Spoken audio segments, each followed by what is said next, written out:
खुशामद बुरी बला है। एक दिन एक कौवा खाने की तलाश में उड़ रहा था। पूरा दिन गुजर गया लेकिन इसे कुछ खाने को नहीं मिला। आखिर शाम के वक़्त इसे पनीर का एक टुकड़ा मिला। कौवा बहुत खुश हुआ और पनीर का टुकड़ा अपनी चोंच में दबाकर एक दरख्त पर जा बैठा। इसी वक्त वहाँ से एक लोमड़ी का गुजर हुआ। लोमड़ी भी सुबह से भूखी थी और खाने की तलाश में थी। कौवे की चोंच में पनीर का टुकड़ा देखकर लोमड़ी के मुंह में पानी भर आया। इसने सोचा कि किसी तरह ये पनीर का टुकड़ा हासिल किया जाए। पहले इसने कौवे को सलाम किया। कौवे की चोंच में पनीर का टुकड़ा था इसलिए वो खामोश रहा। फिर लोमड़ी ने कौवे से उसका नाम पूछा। कौवा फिर भी कुछ ना बोला। फिर लोमड़ी को एक तरकीब सूझी। इसने कौवे की तारीफ़ करनी शुरू कर दी।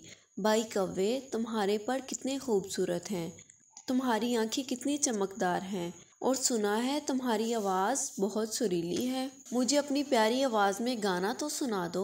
अपनी तारीफ़ सुनकर कौवे से रहा नहीं गया। इसने लोमड़ी की बात का यकीन कर लिया और गाना गाने के लिए जैसे ही अपना मुंह खोला, पनीर का टुकड़ा इसकी चोंच से निकलकर ज़मीन पर गिर पड़ा। लोमड़ी ने झट से पनीर का टुकड़ा खा लिया और कौवा बस देखता ही रह गया। बच्चों, इस कहानी से हमें ये सबक मिलता है कि झूठी तारीफ़ का यकीन नहीं करना चाहिए वरना अपना ही नुकसान होता है।